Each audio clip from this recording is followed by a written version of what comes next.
Hello students, let's see this question. So आपको ये question दिया हुआ है कॉलम टाइप का, सॉरी मैचिंग टाइप का क्वेश्चन दिया हुआ है। तो आपको दो कॉलम्स इसके अंदर दिख रहे हैं, column one and column to. Column one में ऑर्बिटल्स लिखे हैं और कॉलम टू के अंदर एन प्लस एल रूल लिखा हुआ है। ठीक है। अच्छा, अब एन प्लस एल रूल जानना है आपको और डिटेल्स में पढ़ना है तो आप जाइए एनसीईआरटी 11th क्लास की फर्स्ट पार्ट पेज नंबर 61 में जाइए। वहां पे बोल्ड में लिखा हुआ है that n plus l rule state करता है कि the lower the value of n plus l rule for n orbital, मतलब किसी भी एक ऑर्बिटल के लिए अगर n प्लस एल की वैल्यू क्या आती है, कम आती है, तो वो ऑर्बिटल की एनर्जी क्या होती है, लोअर होती है। बट अगर दो ऑर्बिटल्स है जिनकी n प्लस एल की वैल्यू सेम आ रही है, तो जब लोअर n वैल्यू हम ले लेते हैं, कंसिडर कर लेते हैं, तो उस ऑर्बिटल की एनर्जी क्या हो जाती है, लोअर हो जाती है। ठीक है। यहाँ एस इस n प्लस एल रूल के अंदर n क्या रिप्रेजेंट करता है, principal quantum number. Principal quantum number क्या होता है, बेसिकली क्वांटम नंबर क्या होता है, एक ऐसा नंबर होता है, एक ऐसा बेसिकली नंबर होता है, होल नंबर होता है, जो किसी भी एक इलेक्ट्रॉन की कंप्लीट एड्रेस हमें प्रोवाइड करवा देता है। ठीक है। अब उसमें से प्रिंसिपल क्वांटम नंबर क्या होता है, जो आपकी एनर्जी लेवल प्रोवाइड कराता है कि फर्स्ट एनर्जी लेवल में है, सेकेंड एनर्जी लेवल में है, थर्ड एनर्जी लेवल के अंदर है। ठीक है। सो ये होता है आपका एन। क्लियर। उसके बाद में आपका एल क्या होता है, एल एल होता है आपका एजीमिथल क्वांटम नंबर।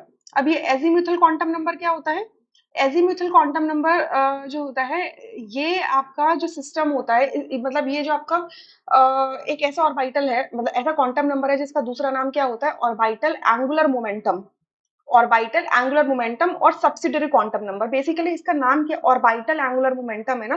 तो आपका जो एनर्जी लेवल है उसके अंदर जो ऑर्बिटल्स होते हैं उनकी एंगुलर मोमेंटम की वजह से उनका जो सर्टेन शेप आ सकता है वो बताते हैं। ठीक है। सर्टेन शेप आ सकता है, 3D शेप रिप्रेजेंट करता है बेसिकली ये। ठीक है।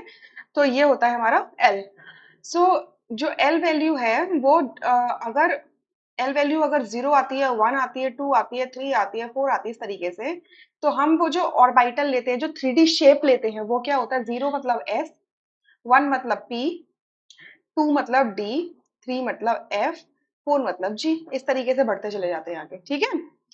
सो अब यहाँ से n प्लस एल रूल निकाल लेंगे, किसके लिए, अब मैं एक एक करके निकालते जाऊँ, 2p के लिए निकालेंगे। सो n लिखो, l लिखो और फिर n प्लस एल लिखो, इस तरीके से। ठीक है। अच्छा, 2p में 2 क्या है, n है। p के लिए l वैल्यू कितनी होती है, 1 होती है, तो 2 प्लस 1 कितना हो जाएगा, 3 हो जाएगा।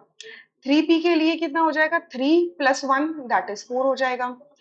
2s के लिए क्या हो जाएगा, 2 प्लस s के लिए क्या होता है, 0 होता है, तो 2 प्लस 0 0 2 हो जाएगा, सॉरी।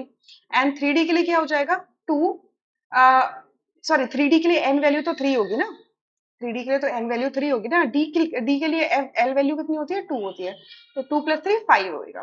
तो ये आपकी n प्लस एल वैल्यूज निकल के आएंगे, यानी कि करेक्ट मैच देखे तो क्या होगा, 2p के लिए आ जाएगा 3, 3p के लिए आ जाएगा 4, 2s के लिए आ जाएगा 2 एंड 3d के लिए आ जाएगा 5। ये मैच होना चाहिए। सो अब देख लो ऑप्शंस, ए का आर आता है, ठीक है, यानी कि थर्ड ऑप्शन, फोर्थ ऑप्शन यहाँ से हट गए। ठीक है। बी के लिए एस आता है, ठीक है। सी के लिए क्यू आता है, सी के लिए क्यू आता है, और डी के लिए पी आता है, यानी कि सेकंड ऑप्शन करेक्ट होगा आपका। बाकी सारे ऑप्शंस क्या हो जाएंगे, incorrect. I hope you understood this question really very well. Thank you.